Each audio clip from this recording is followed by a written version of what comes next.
Ассаламу алейкум, құрметті видео тамашалап отырған ағайын. Всем привет! Народный артист мира Димаш Кудайберген радует зрителей своим творчеством и делает много полезного в качестве миротворца. И с нашей точки зрения он вполне достоин Нобелевской премии мира. Подобное мнение высказала в комментариях к одному из наших видео зрительница с ником Людмила Кашурникова. Вот что она написала. «Я бы вообще хотела, чтобы Димаша выдвинули на Нобелевскую премию мира. Ведь он за короткий срок, как его полюбили многие, сумел сплотить всех своих фанатов всего мира вне зависимости от их национальности и вероисповедания. И правильно сказал Крутой, что скоро весь мир будет у ног Димаша». Конец цитаты.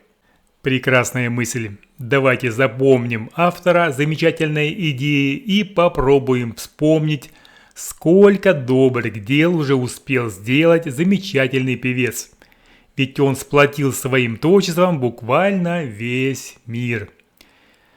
Насчитывается уже ведь более 200 фан-клубов поклонников его творчества. На его первом сольном концерте в Астане присутствовало более 30 тысяч зрителей, не считая всех слушателей, находящихся и за пределами стадиона. Вы только представьте, ведь это люди разных национальностей и вероисповедания. Они сидели рядом, радовались, аплодировали, заряжались положительными эмоциями, позабыв о распрях. Димаш, как общественный деятель, успел сделать много добрых и полезных дел, оказывал материальную поддержку своим гражданам в непростые времена карантина. Президент неправительственного благотворительного фонда Дулат Джексон ранее сообщал: Димаш в начале года провел онлайн-концерт. Часть средств пожертвована в сектор здравоохранения Казахстана. $500 тысяч будет потрачено на лекарства и медицинское оборудование. Друзья, как вы помните, Димаш не раз участвовал в церемониях открытия или закрытия больших международных мероприятий. Певец выступил и на открытии недели празднования в честь инаугурации президента США Джо Байдена. Потому что, кстати, на этой же инаугурации споет и прославленный казахстанский певец Димаш Кудайберген. Это первый случай за всю историю отношений двух стран, когда участие в процедуре вступления во власть американского президента принимает артист из Казахстана.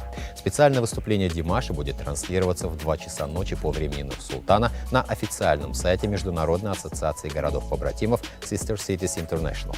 Эта же организация ранее подготовила выступление казахстанского артиста на открытии недели, посвященной празднованию инаугурации президента США. Тогда Димаш исполнил пронзительную казахскую народную композицию «Самалтау».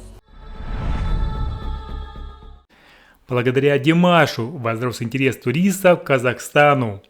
Иностранцы стали изучать язык и культуру этой страны. Вырос поток туристов. Появилось даже туристическое направление по местам жизни и обучения Димаша Кудайбергена. Под видео Димаша зрители оставляют комментарии на многих языках мира. Благодаря творчеству певца друг с другом разговаривают представители тех народностей, которые исторически не всегда были дружны между собой.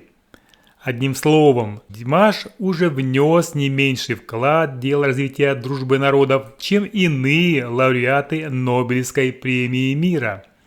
Напомним, эта престижная награда ежегодно вручается Нобелевским фондом за достижения в области укрепления мира. Она является одной из 5 Нобелевских премий, учрежденных Альфредом Нобелем в его завещании, составленном 27 ноября 1895 года. Среди лауреатов в свое время были Мартин Лютер Кинг, мать Тереза, Ясир Арафат и многие другие знаменитые личности.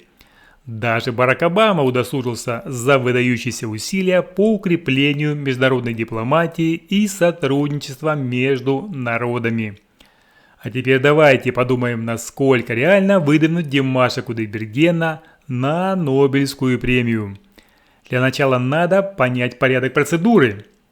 Вот что рассказала по этому поводу зрительница нашего канала. Согласно уставу Нобелевского фонда, выдвигать кандидатов могут следующие лица: члены национальных парламентов и правительств различных стран, члены международных судов, ректоры университетов, профессора социальных наук, истории, философии, права и теологии, директора научно-исследовательских институтов мира и внешней политики и так далее. Друзья, как вы знаете, Димаш окончил Казахский национальный университет искусств. У него прекрасные отношения с ректором Айман Кажанбековой, Мусахаджаевой. Вместе они неоднократно выступали на концертах.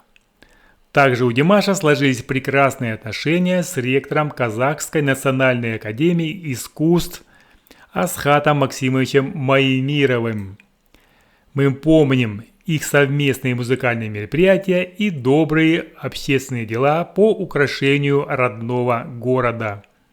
Надеемся, два уважаемых ректора Айман Мусахаджаева и Асхат Маемиров смогут выдвинуть Димаша Кудайбергена в качестве кандидата на получение Нобелевской премии мира от Казахстана. Если не получится с первого раза, не беда. В Нобелевский комитет можно обращаться каждый год. Вот что по этому поводу думает зрительница нашего канала Мара Кинсенбаева. Димаш сделал для мира на земле больше, чем все политики, деятели искусства и прочие выдающиеся люди. Он по праву достоин этой высокой награды. За короткий срок объединил миллионы людей на земле. Пройдет еще немного времени, и люди поймут, что нам всем, вне зависимости от расы, вероисповедания, положения в обществе, нужно объединяться во имя мира на земле. Димаш и только он достоин столь высокой награды. Альфред Нобель сам, наверное, номинировал бы его, если бы был бы жив. А вот еще одно мнение от эксперта. 1000 раз согласна. Весь мир хочет этого. Ура! Давайте поддержим. Спасибо всем и автору видео. И еще одно мнение от зрительницы с ником Раушан. Димаш достоин Нобелевской премии, он патриот Родины, и благодаря Димашу о Казахстане знает весь мир. Его талант безграничен, поистине артист мира. Конец цитаты.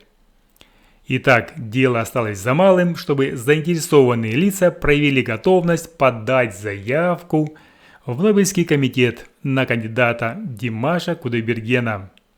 Друзья, спасибо за ваши теплые комментарии. С вами был Петр Грик. Всем счастья и здоровья!